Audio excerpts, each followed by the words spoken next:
Shabbos Daf and Gimel. I hope everybody's doing great. Mishnah tells us there's something called a merdas, a saddle cloth. It's much wider than a saddle. The saddle goes on top of that, and it provides heat for the donkey. So therefore, a donkey is allowed to go out into Rosh Hashanah with a saddle cloth, provided that it's tied to the donkey. You don't have a chash that'll fall off, and you'll pick it up. Says Shmuel, and you must tie this before Shabbos. The Brisa tells us a merdas, you could walk an animal into Rosh Hashanah with a merdas, but not with a saddle. A saddle is also to put on an animal on Shabbos and let him walk out. Reb Shimon Gamliel says a saddle is mutter because a saddle also provides some heat, not as much as a merdas, but it provides heat, provided that it doesn't have the two straps, one in front, one in the back, that prevent the saddle from slipping forwards and backwards if it goes uphill or downhill. That looks like you are trying to get it ready to carry a load. A saddle is usher to take off an animal on Shabbos.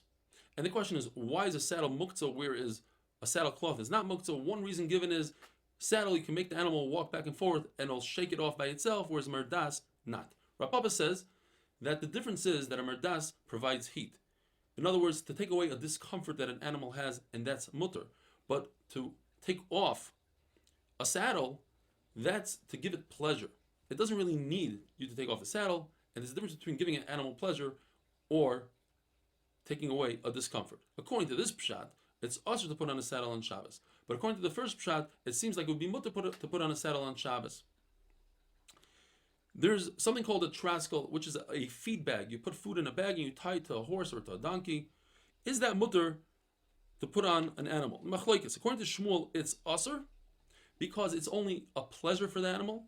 He doesn't have to bend down, but it's not to prevent the discomfort. In fact, Ben Yamin Bar Yefes said it in the name of Rabbi Yochanan. The Gemara uses a very interesting lashon, saying, "Hey, you're mechaven to Aryoch, to the lion from Bavel." In other words, to Shmuel. But Rav says that it's mutter to put a feed bag on an animal. And when Shmuel heard that Rav said this, he said, if that's what Rav says, Rav doesn't have any clue when it comes to Hilchos Shabbos.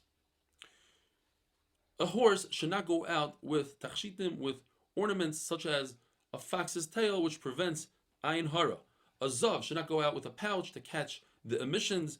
A goat should not go out with a pouch on its udders, as we'll see much more about that later. And we had it in the Mishnah. A cow should not go out with a muzzle, because all these are considered a masui, a burden. A shoe on a cow is also because it might slip off. We're not talking about a horseshoe which is adhered strongly. And this shoe halacha is a chumrah by an animal that you don't have by a person, because obviously a person could go out with a shoe. An animal should not go out with a kameya, which is an amulet, even if this kameya already proved itself, it's a mumcha, by human beings, because what's good for a human is not necessarily good, kameya amulet, for an animal. A human has a mazel, has a malch that goes with it and provides for it, or goes to shamayim to be tying different things, and it won't work for an animal. An animal is permitted to go out with a bandage and a splint on a broken bone and a placenta and a bell that is stuffed so it doesn't make any noise. It does say, though, that young horses should not go out with a traskel with a feedback into Rosh Hashanah. Seems like privately in your own backyard, that is mutter.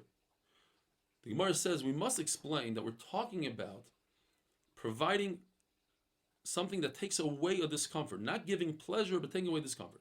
Young horses are very difficult for them to bend down and eat. Therefore, it's considered a discomfort. It's similar to a merdas, to a saddle cloth, which you are allowed to put on Shabbos. It says that you're not allowed to take off a scab from an animal. Why? We must say that we're talking about a healed scab, and this is for pleasure and not for discomfort. Once again, another halacha. An animal is not allowed to go into water if it has some sort of blood clot, where a human is allowed to go into cold water. Says Zula, it's not because of discomfort or not discomfort. It's a different question about shchikas samimon, and people might come to think that you're giving it medicine, and you'll come to grind herbs for medicine, and that's also. In fact, it's machlokes whether this gzeres chachamim of shchikas samimonim applies to an animal or not. There's another shaila. Do chachamim make a gzera, let's say, of shchikas samimonim when you're about to lose money? Let's say your animal will die if it doesn't go into cold water. Another example is, let's say your animal went out of the tchum. Are you allowed to call it to you? Is there a gzera? You might come to grab it, and that would be usher. But perhaps not to lose money, you're allowed to. The Gemara says, well, that case is not a good raya because it's not talking about out of tchum. It's within your tchum. It's just the animal is out of the tchum of the shepherd. This is machlokes, as we mentioned before, about shchikas hamanim. Let's jump further to the contradiction of whether or not a goat could go out with a pouch on its udders. There's three ways to explain the contradiction. There's a brisa that says it's asur, there's a brisa that says it's mutter. You could say, perhaps, the brisa that says it's mutter because it's adhered very strongly and it won't fall off. We don't have a chashash, you'll pick it up. The other brisa, it's not adhered strongly. Another way to explain it is that in our Mishnah itself, there's a machlokes. The Tanna Kama, who Rashi explains, means Rabbi Meir, holds that pouches on the udders of a goat are mutter. Rabbi Yossi says that it's asur. A third explanation is that there's a third man in our Mishnah that makes a distinction between a pouch that's there to stop the milk from flowing, and that's actually considered medicine for the animal. It's for the animal's benefit, not to nurse, versus if you're just trying to catch the milk in a bucket, where that is not for the animal's purpose, it's for your purpose, and therefore it is asur.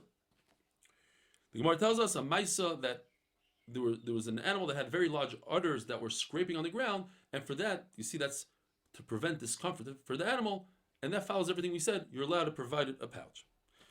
One of the most incredible stories in Shas, there was a story where a person's wife died and left him a child who was nursing, and the father couldn't provide for the child, and HaKadosh Baruch Hu made a nace that the father was able to breastfeed this child, and the Gemara says it was a tremendous nace. There's two ways to look at it. Either look how great this person was, HaKadosh Baruch Hu made a nace for him, or look what this person did.